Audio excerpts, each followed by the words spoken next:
Este programa tem o apoio da KPMG.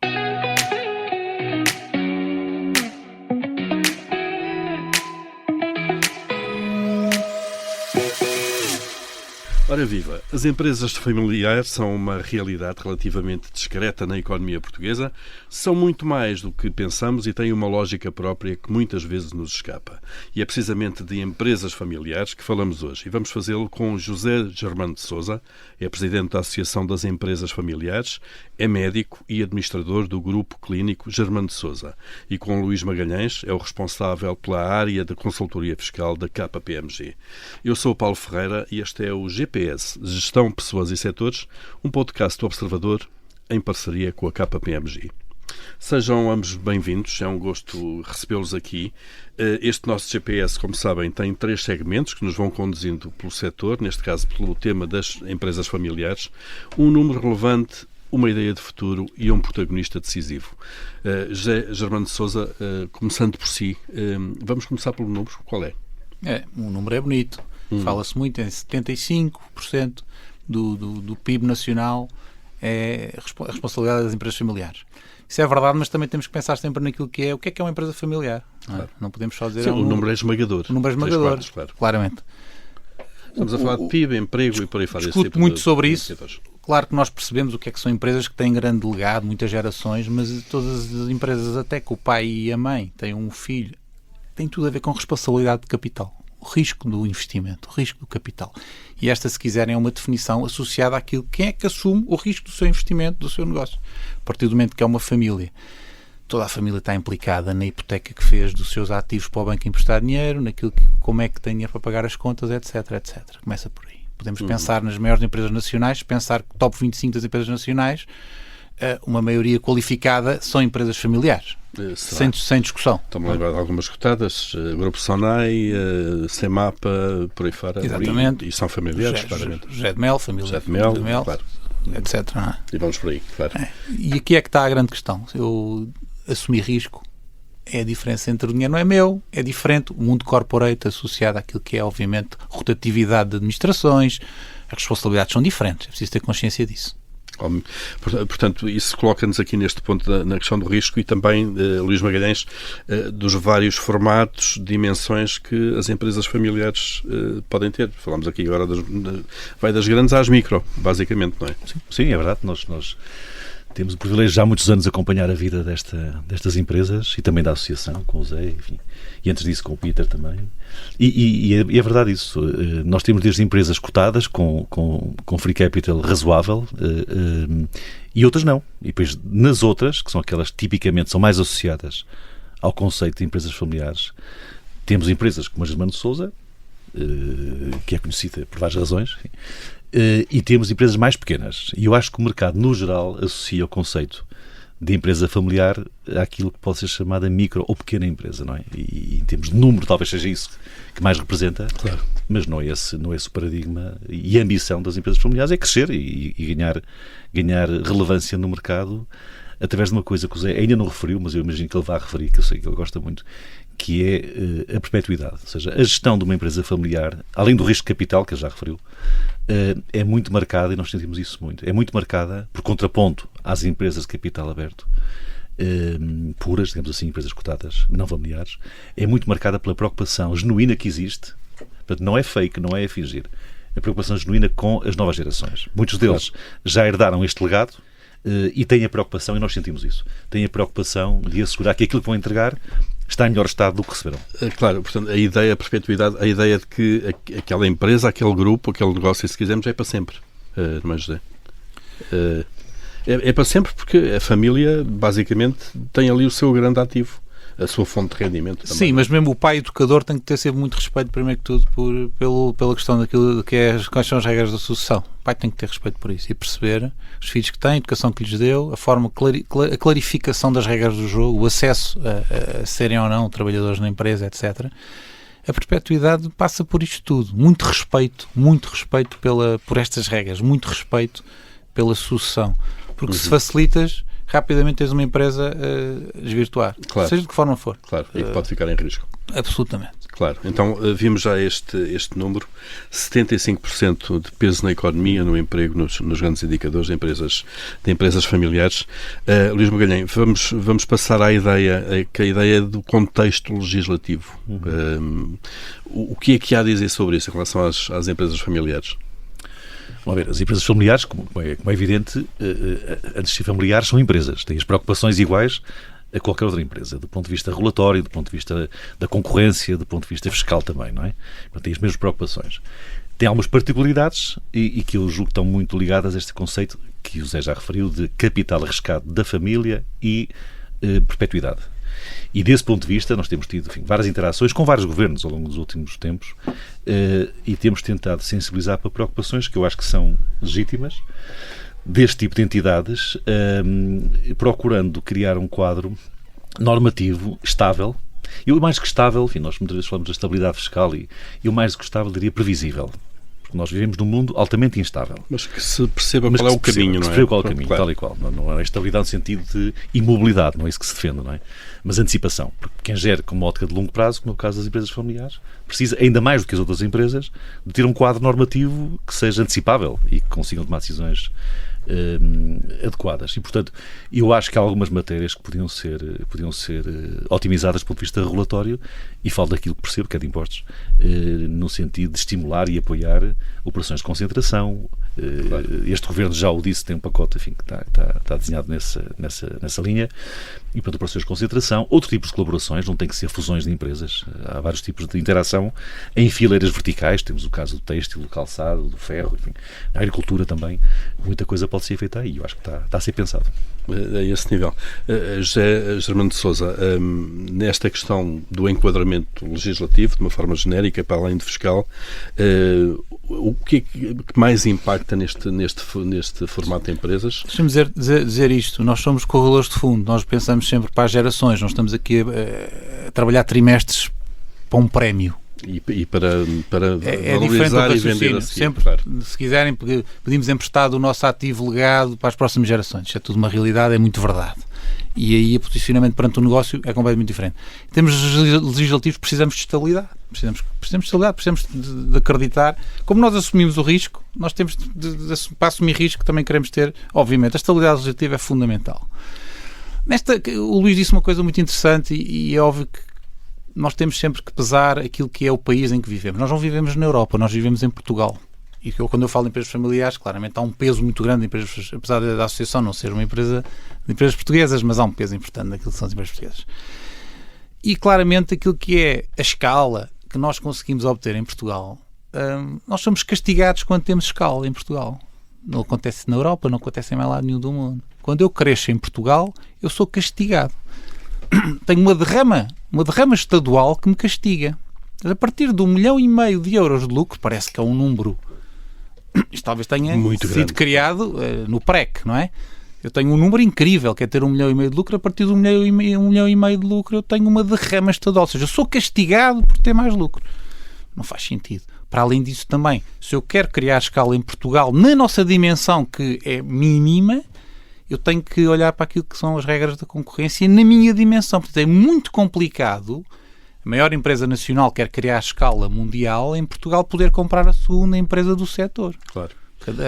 Não é permitido. Não temos um enquadramento. E depois vem alguém de fora e compra essa segunda empresa maior. Ou seja, estas variáveis já consegue e já pode, claro. São duras. Isto é a realidade.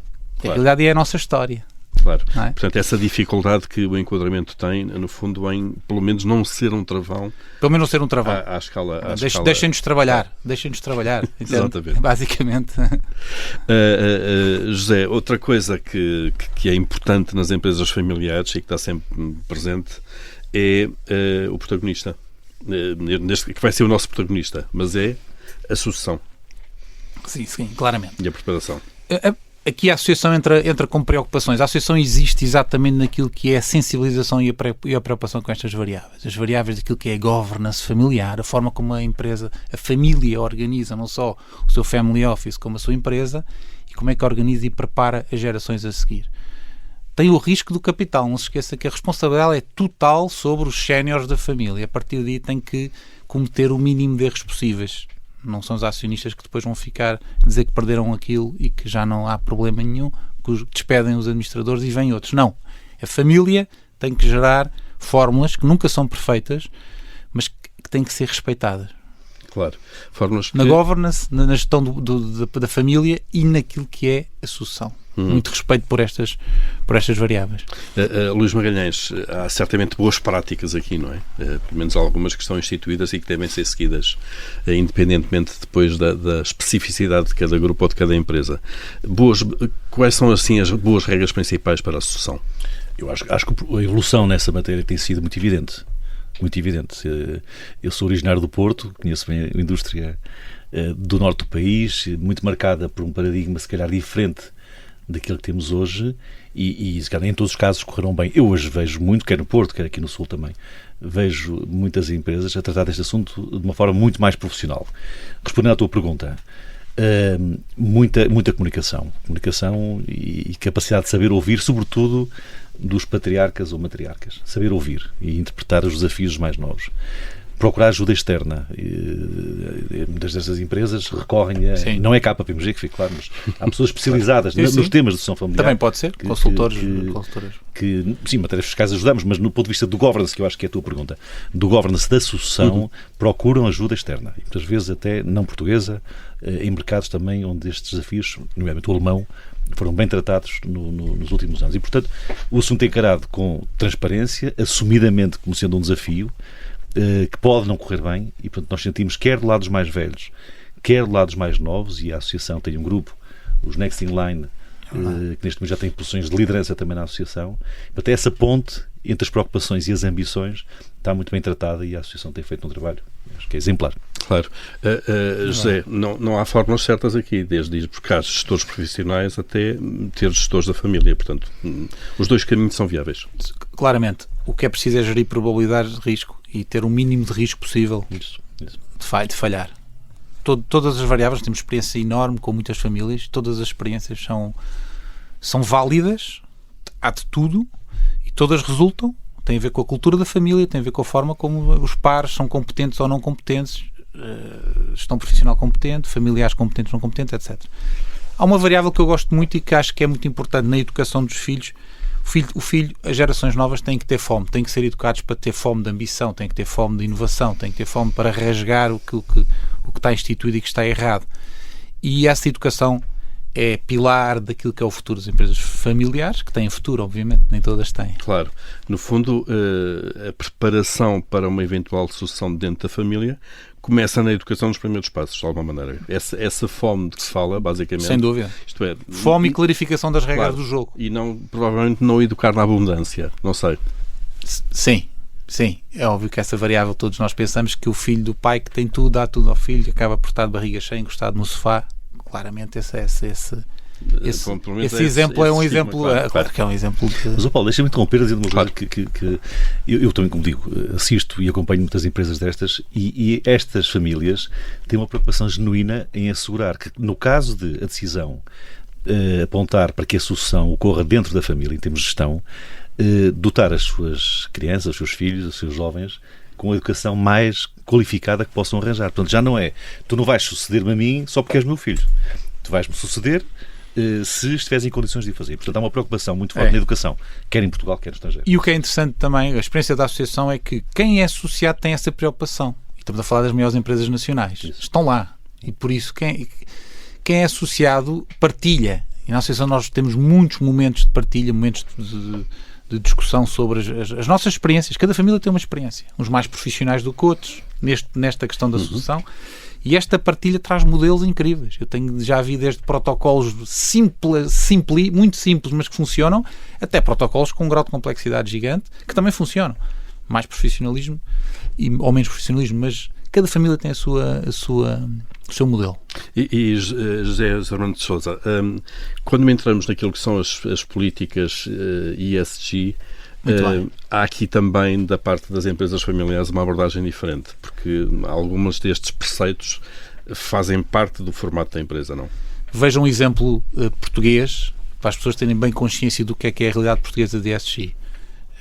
Alfredo da Silva, família Melo, tinha os seus colaboradores com hospitais e com serviços sociais a todos os níveis, absolutamente vilas, habitação, absolutamente à frente do seu tempo.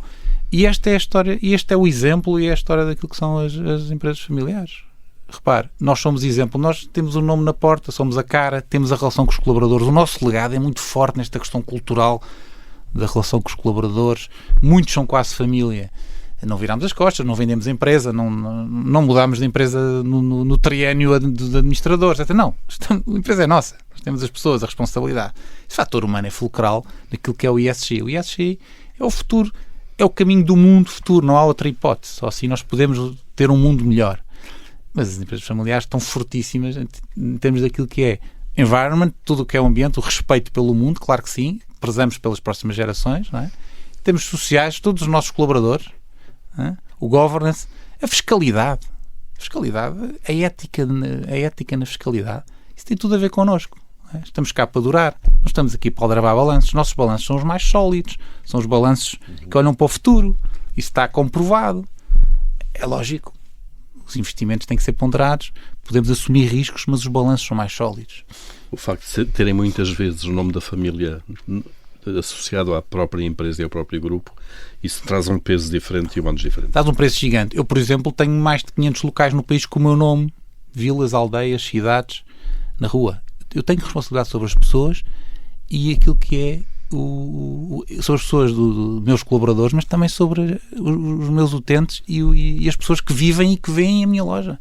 Não é? Claro. Tenho aqui um legado e uma força de nome e uma respeitabilidade, não posso falhar. Claro, que vai para além daquilo que é a ligação estritamente profissional. E para além daquilo que é o negócio em si só, não é? Como acontece com o gestor profissional. E há um dado muito importante em relação ainda ao ESG, que vale a pena reter, que é a capacidade que as empresas familiares têm de reter talento. Nós sabemos que no mundo em que vivemos tem sido difícil captar e reter talento, e estas empresas criam, tipicamente, há exceções, mas tipicamente criam uma relação de cumplicidade com os seus colaboradores muito própria e, portanto, retém muito mais talento que as empresas não familiares. Luís Magalhães, mesmo para fechar esse caminho de evolução da governance, se quisermos em sentido lato, das empresas familiares, há muito caminho para andar ainda? Ou já estamos próximos daquilo que são as práticas de mercados como o alemão ou o suíço?